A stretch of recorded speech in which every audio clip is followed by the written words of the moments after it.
Who were you before you lost your wild self? That's what we're helping you explore on the Tend Her Wild podcast. Through questions and tools around how best to listen to your inner voice, rewild ourselves, and live the most authentic life where we thrive instead of survive. I'm Betsy. And I'm Kate. And we're so glad you've joined us for this episode.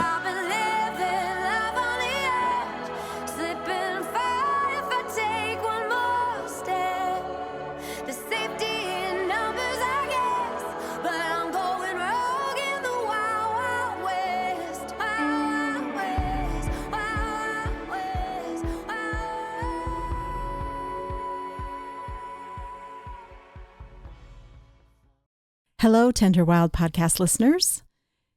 In today's episode, we are going to be talking about abundance and this idea of what it is during these times we're living in, kind of the context of abundance and how we can look at it from both an individual and a collective way. Yeah. It's an interesting topic, and I actually felt a little nervous this morning as I was thinking about it. I'm like, how do we talk about abundance in a way that doesn't feel judgmental or doesn't feel like it makes us think like, oh man, I'm doing something wrong here. Right. So I think that's why, as I actually started to settle into some of my spiritual teachers and their perspectives on abundance, it really helped me. Deepak Chopra and Wayne Dyer and our friend Marianne Williamson, they have some really beautiful ways to think about abundance that actually has nothing to do with what your bank account looks like, which I appreciate. Yes, I think the spiritual side of abundance, the way of looking at it today will be hopefully a refreshing different, and a different take side of it. Yeah, especially in the times we're living in when, you can sense kind of the fear, just all that's bubbling up right now. Absolutely. And how we can tap into abundance within ourselves that is a little bit of a balm, perhaps, for the times. Yeah, because we hear people talking about what's happening in our economy and what's going to happen with the prices of things. And so, understanding maybe a broader perspective of abundance besides just money, because that's just one small aspect of abundance. At least that's how I think of it. Yeah. Can be useful. So everyone, I think, at this point understands the term abundance consciousness. We hear that a lot, and it actually came from Stephen Covey's book, 7 Habits of Highly Effective People, and I think that was published maybe in the 90s. Mm-hmm. It's an old one, but it's still a top book. Yeah, I think it's like a top business book often, isn't it? Yeah. And so Stephen Covey defined abundance consciousness as the belief that there is enough. Simply that there are enough resources and enough successes to share with others. And I think underlying this is the concept that the universe is an abundant place. Like you look at our planet, there's an abundance of resources. There's an abundance of, if you just look at nature, right? Nature has enough. Yes. I was thinking about nature in this context and how when you're really out in vast nature, how abundant it does feel. There's never, the flowers, they're growing together. The water feels abundant. We were at the Grand Canyon a year ago today. Oh, wow. So those photos popped up for about me. Abundance. Yeah. And you just feel this magnitude and a sense of connection, and abundance can also be this feeling of completeness. That's such a good point. You're in a place like the Grand Canyon and you can't help but feel abundant. It's almost, I do think that it's almost like abundance is a vibration. Mm-hmm. And so when you're in abundant places or around abundant people, you can kind of tap into that and feel it in yourself as well. Like an energy. Yeah, definitely. But of course, the opposite of abundance consciousness is scarcity consciousness, which is also something that Stephen Covey talked about. And it's just the fear that you don't have enough. You don't have enough time. You don't have enough money. You don't have enough talent. You don't have enough resources of any kind. And that also, because there's not enough, if someone else has enough or someone else does well, then you're losing. Like there's a finite pie. Yes. Yes. And you're not getting enough of your share, which is really feels pertinent to these times too. That there's kind of this sense of people kind of grabbing up what they can control with money and financial power. And how can we look at that differently so that we're not caught up in that? Yeah. This is such a random little factoid, but I love that kind of stuff. What is it? I just read somewhere that money was not even invented until 5,000 years ago. Like prior to that, like the first sign of money was they found around 5,000 years ago.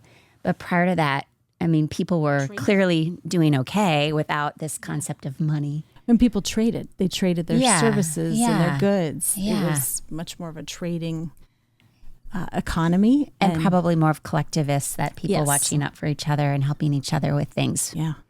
And ironically, also in those early societies, women were often very much a part of the power within those. And so thinking about how the collective was a strong part of that, and also the trading back and forth and sharing amongst each other, that the very feminine way of taking care of one another.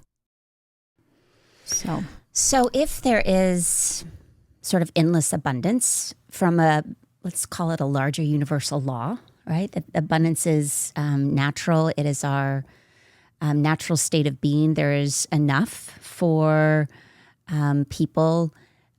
Then what gets in the way when we don't feel that, when we get caught up in our fear of there's not enough, I don't have enough.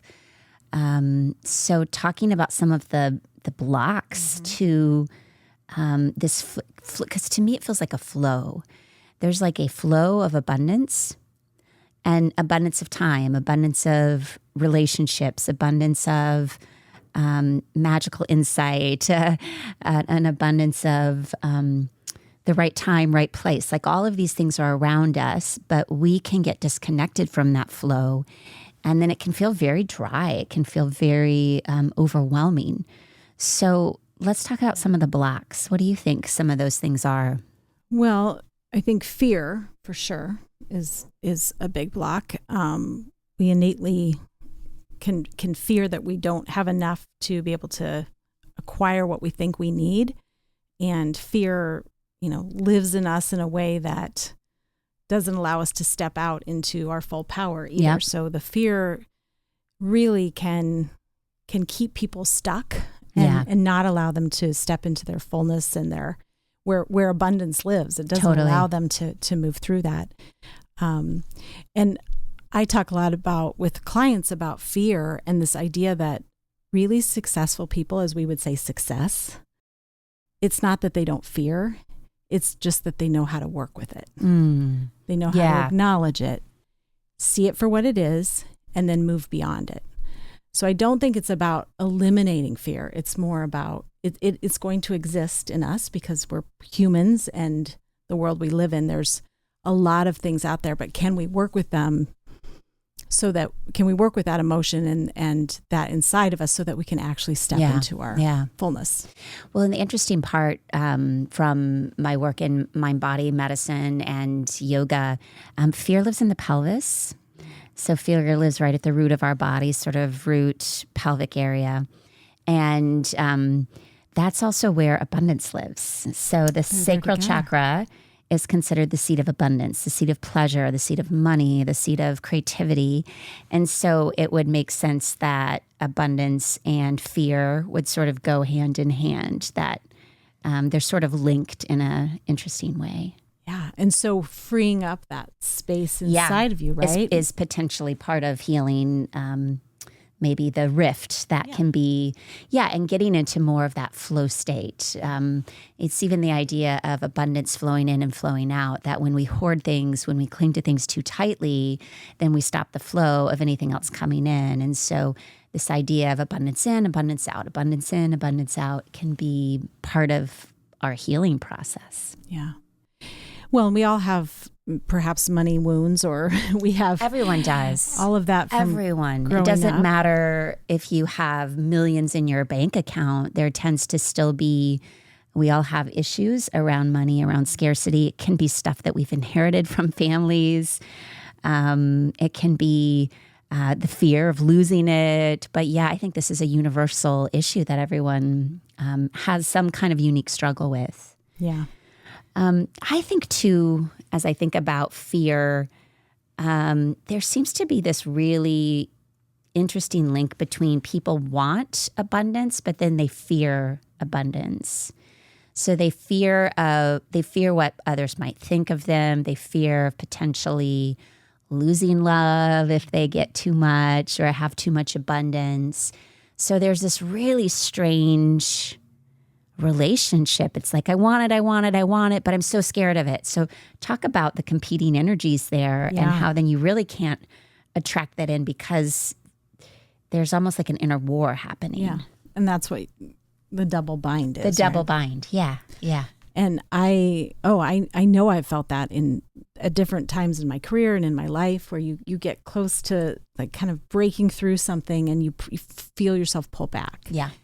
And I think women especially that's something that affects women even more perhaps than men because we have the whole so perfectionist layer and connection. Connections are so Yes. important to us that Losing. I don't want to put my connections at jeopardy. And if I have too much abundance, whether it's abundant love, abundant beauty, abundant money, abundant resource, then my friends might not like me anymore. Right. Yeah, there's a fear of what we might lose. Yeah. And so often I think that is why a lot of people stay stuck at a certain level, maybe Yeah. that they're at, Yeah. not taking kind of leveling up. But it's also, if you feel that, it's a good time to reflect on what it is, kind of working through that for yourself and being around people. I think that's also the collective. You can find the collective of women who are supporting women. And when that happens, I think we like the energy of each other to help lift us up too. Yeah. So I think, knowing that other women feel that, I think there's something in me that just I feel connected to women just because of that, if that makes sense. Like we all have that on some level. Yeah. And how can we support one another to help us And acknowledge it's there, Yes. but we can still move forward. Yeah. Well, I have to say that I had a really interesting lesson in this double bind of I want something, but I'm scared of something. And I saw it so clearly in the early days of my business owning a yoga studio. So this would have been 14, 15 years ago. And I was trying to figure out how to get students into classes, right? Like, how do we fill these classes? I have all these great teachers. How do we fill these classes? And so, I'd be looking at the numbers every month and trying to make sense of this. And I was super befuddled because certain teachers would, have plenty of students in their classes, and then other teachers couldn't get anyone in their classes. But it was not at all related to the quality of the teacher. And that's what confused me so much is I was like, these teachers are so good and they're so well trained and they're so good at what they do. Why does person X have no trouble filling a class, but person Y, like routinely has nobody show up? What is this about? And so, of course, with my psychology brain, I'm trying to also figure out what's going on here. And I remember having a conversation with one of the teachers that was having trouble. And I so clearly remember that she talked to me about how I want my class to be full, but as I'm on my way there, I'm so fearful that no one is going to be there. And then sometimes I worry that because no one is there, that I'm not really very good at this. So that whole, I'm not good at this. Yeah. And then I kind of hope no one shows up because what if I am not? So it was like this whole looping. They were really good. But then because no one was showing up, then they started to doubt their skills. And then they started to kind of on some deeper level sort of hope no one showed up. But then they would be sad that no one. It was like such an interesting little self-fulfilling prophecy yes, in a way. Absolutely. Absolutely. Yeah. And I don't remember what the outcome was because what I'm curious about is once we get clear about how we sort of shoot ourselves in our own foot, or we're limiting ourselves by the belief systems we carry, once we shift that, then does that change? Well, and so many women who start their own businesses have their own organization that are starting something from kind of the grassroots, base level. I think so many times it takes years for them to finally raise their hand and say, this is what I'm doing. They're kind of quietly doing it. Yeah. And I think part of that is the same fear we talked about. What will there be judgment about what I'm doing? So it's really, I think once you tap into your gifts, it's finding the support around you, whether it's an awesome woman who does websites that's going to help you tell your story and put that out there with you. But planting your flag and saying, this is what I know I'm here to do. Yeah. And then allowing the abundance to come. I think sometimes it's just we don't take the step to really own our genius. Yes, absolutely. I think that is, if I were to think about abundance and where I've learned the most, it would be from Deepak Chopra, my meditation teacher. And he, by the way, has a 21-day meditation for abundance, and it's free. He's done all these different he's done all these different 21-day meditation challenges on different topics, but the abundance one, for whatever reason, I think is free on Spotify. So anyone listening to this that wants to jumpstart their abundance consciousness, if you commit to those 21 days, I have no doubt it will, shift some mindset for you. But his big perspective, which I think we're going to go into a little bit more, is the idea that our inner world and our outer world really are two distinctly different things. Yes. And until we figure out how to yoke, that's yoga is yoking the inner and the outer world, but there are, of course, many ways to bridge our inner and our outer world, then we might have an outer world filled with abundance, but inside we are miserable and we're not happy, and we have a huge mansion, but we wake up every day wondering how to go on. So if those two aren't linked, or vice versa, there is no connection to the inner world, or there is a sense of scarcity in the inner world, well, that's going to reflect in the outer world. So it's like, how do we start to really work with our inner world? Because that is truly what we have control over. Right. That is. That is exactly where our control is. And it's so many times on this podcast, we've talked about starting within. Yes. It all starts within. And so when in doubt, go within, because there's something there. In my work around well-being and kind of the tenets of well-being, money, which, if you ask people, they assume money is pretty high up on the list of, financial security would give you well-being, but it plateaus at a certain level. Yep. And so we know that. And so there's also that if we're only focused on the dollars and not sharing our zone of genius to make an impact, right? Yes. There's a difference in kind of your mindset around that. And abundance comes when we are fully in our zone of genius or connected. Making an impact.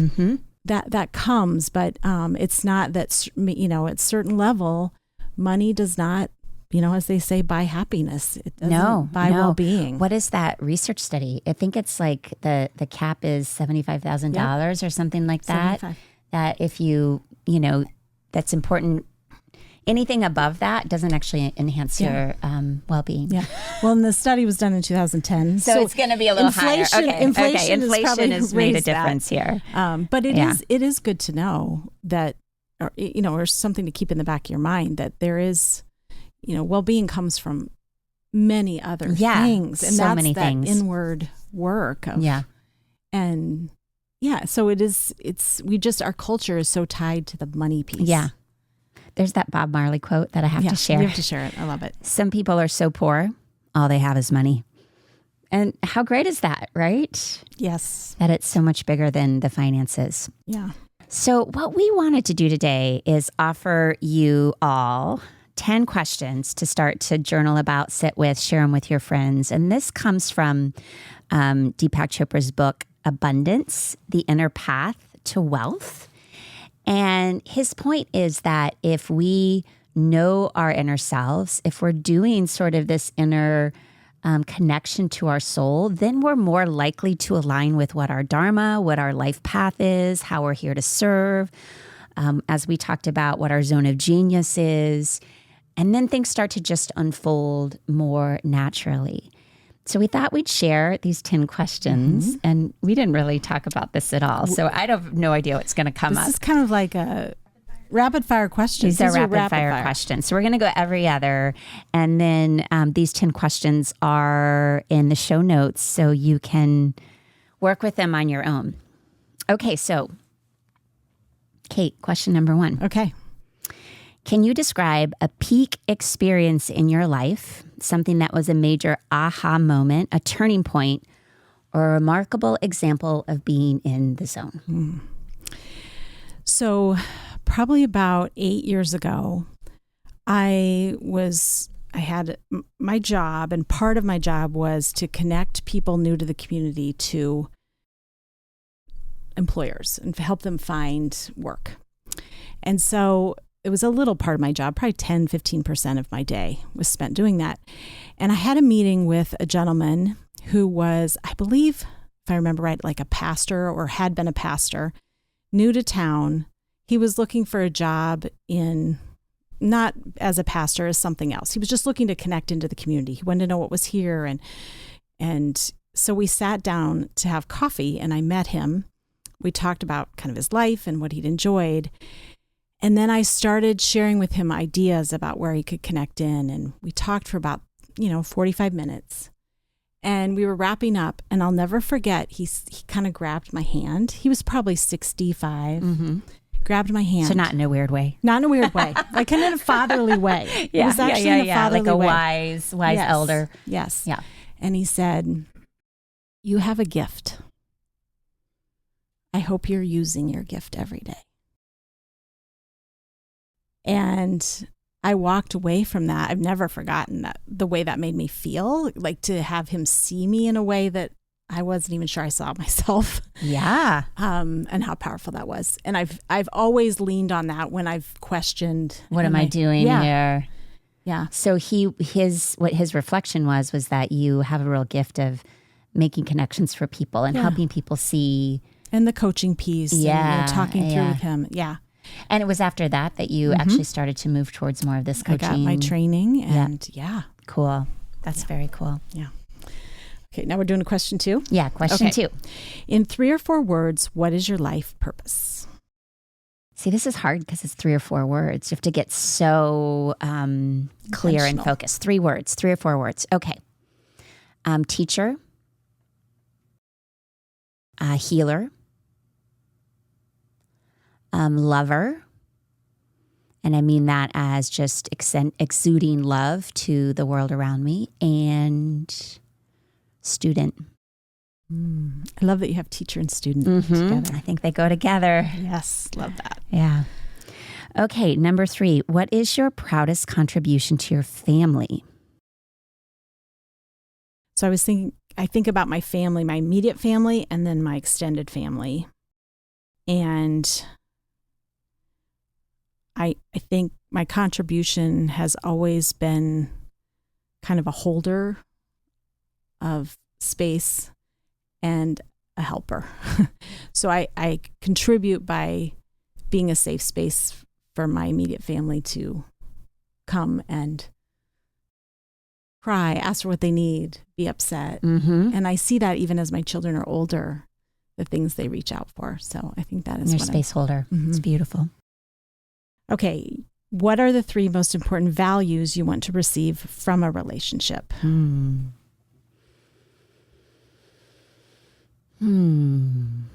See, we didn't think about these beforehand. I'm like, whoa, what are those? It's a big one. I want to be authentically seen and heard. I was going to first say what was on the tip of my tongue is that I want unconditional positive regard, but I actually don't think that's true. I want positive regard and I want honest feedback.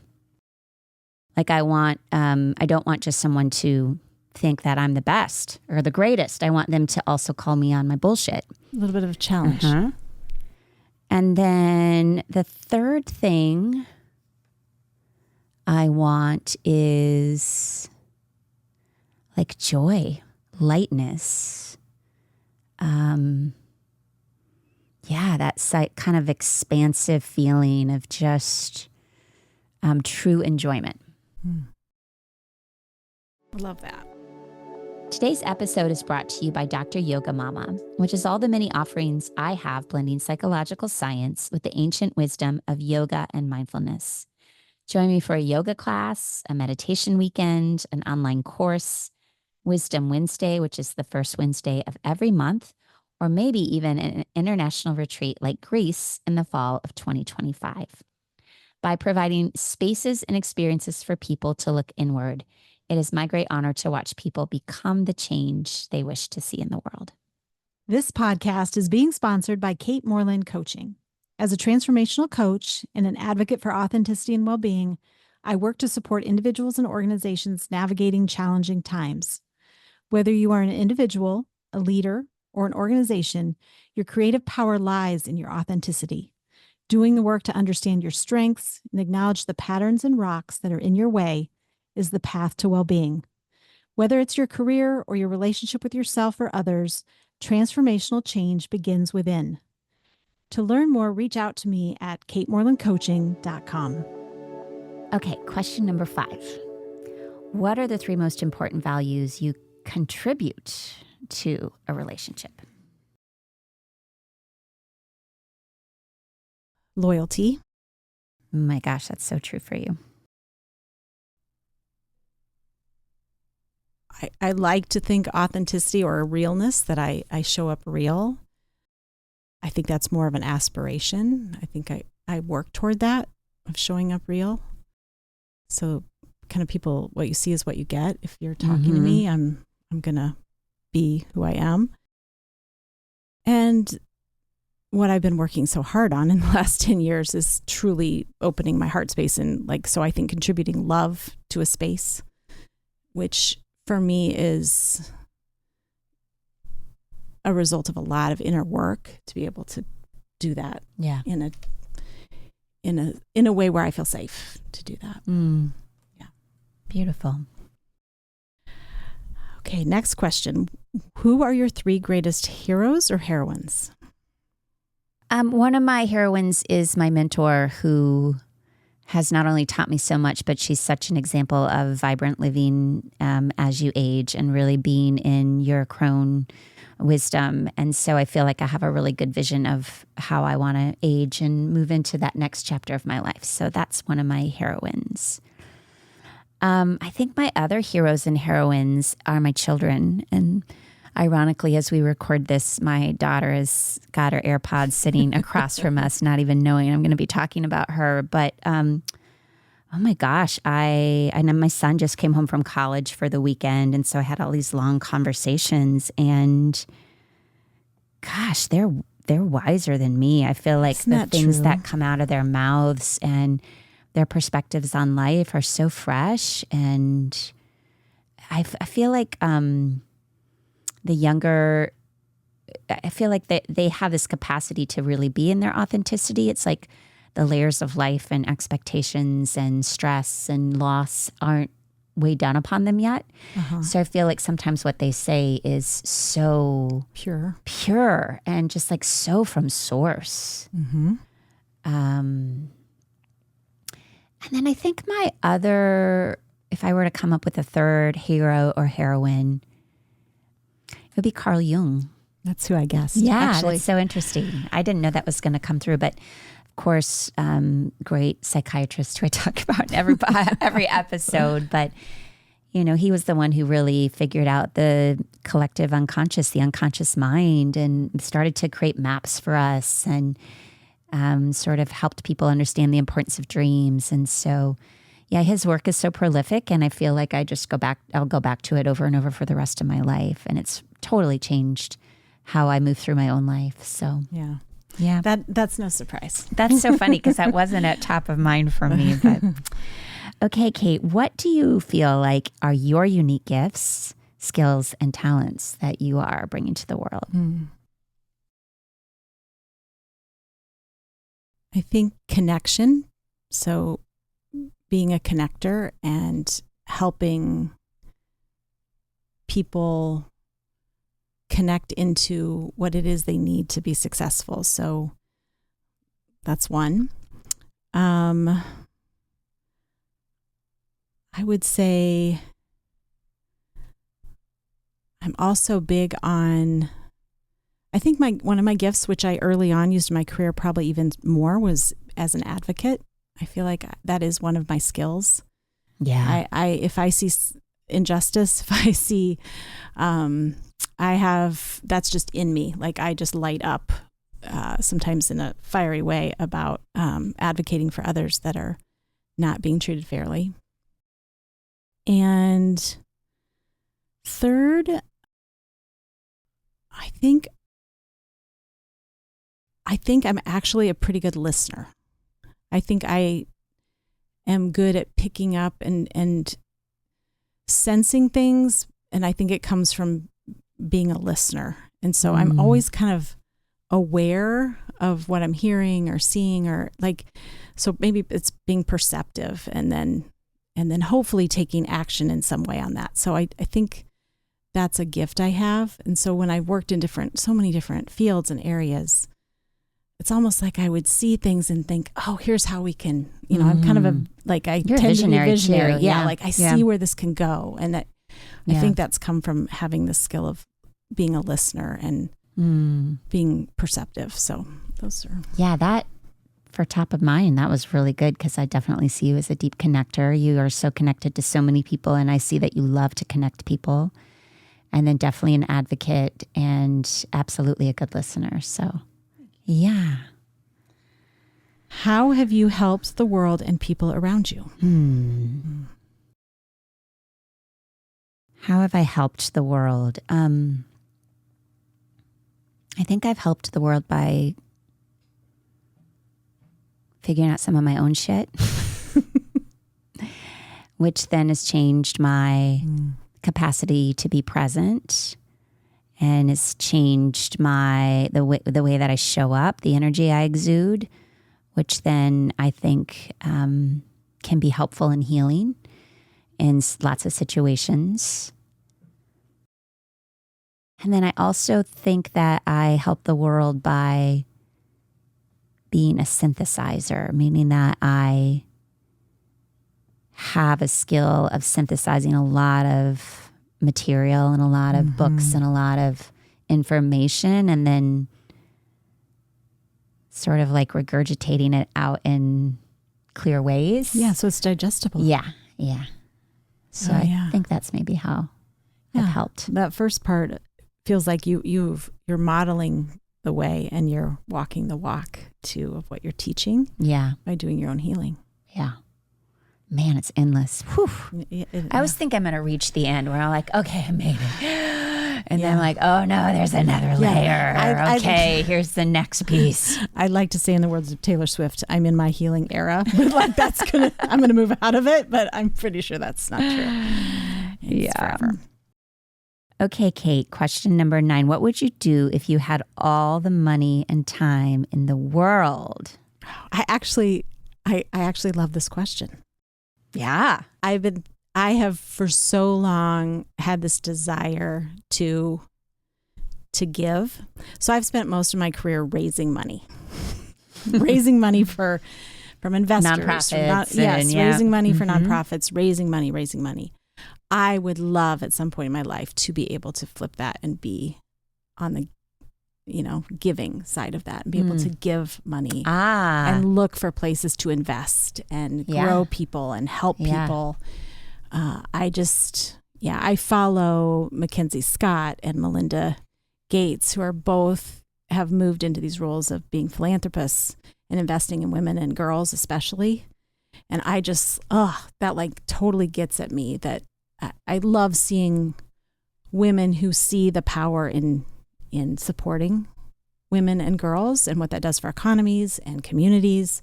So that to me is what I would do. Just I love that. flit around the world giving. Do you know, I remember cutting a quote out of the Oprah magazine. God, it had to have been a decade ago. Because I put it on like a vision board that I made. So that's why it's still, that's why I remember it. But it was something to the effect of the hope that it would be women who would gain wealth because women give money away. So it's sort of, it was this some thinker who had talked about like, I want women to step into their own capacity for wealth because women then take that wealth and turn around and push it back into things that they really care about. So we need more like abundantly engaged women in the world. And I always was like, oh, that goes against sometimes our fear of like, well, I don't know if I have too much, people won't like me, versus like, no, align yourself enough that you have abundance that then flows out to all the people and things and, situations in life that you care about. Yeah. Yeah, that's interesting. I read an interview recently by Melinda Gates who said, she used to sit in the room with her husband, ex-husband. I was going to say former the husband. Foundation, the Gates Foundation, and they would, look at all the applications, and she would always advocate in the room for investing in things for women and girls. And it would always fall on deaf ears over and over again. And she said, I now have harnessed all that angst I felt during those meetings, and I'm doing it because I believed in it then. And Go, I believe Melinda. In it now. Yeah. Go, Melinda. It's amazing. All right. And here's the 10th and final question. What is the most important thing you have wanted to accomplish but never did? Well, I have one thing that is not accomplished yet, but I've been working on a book for a decade, maybe longer, and it's in pretty close form, but then I put it on the back burner for like months and years at a time. And I am trying to figure out what is my unconscious blockage. Like, is it really a lack of time? Is it fear? Is it, I haven't cracked the code on it yet. I mean, it's going to come out because I want it to, and I know that I will eventually do it, but I'm kind of confused as to why it's taken me so long. Yeah. But now that I've put it out there in the public ethers, it's like, okay, now you have to do it. So. Well, and you will. I know you will. Well, I think the way that we should end this conversation, so those questions are in our show notes, please go for it. But I think we should end with a little Marianne Williamson work here. She wrote, by the way, she's written so many amazing books, but she has this little skinny book called The Law of Divine Compensation that I love. And I've actually given this book to a lot of people. Do you have it? It's so good. It's like, again, she's so good at taking simple and short and spiritual complex ideas and making them very relevant to increasing abundance. But she writes, that each of us have this unique part to play in the healing of the world, and that the universe is set up on our behalf. So she, in sum, has 4 rules for miraculous abundance creation, which are: be positive, send love, have fun, kick ass. And kick ass. And then she puts at the end, amen. So may that be our prayer. Be positive, send love, have fun, kick ass. Amen. Amen to that. Amen to that. Thanks, Kate. Thanks, Betsy. Thanks for joining us today. If you like this podcast, please subscribe, rate, and review. Come back and rewild with us again next week.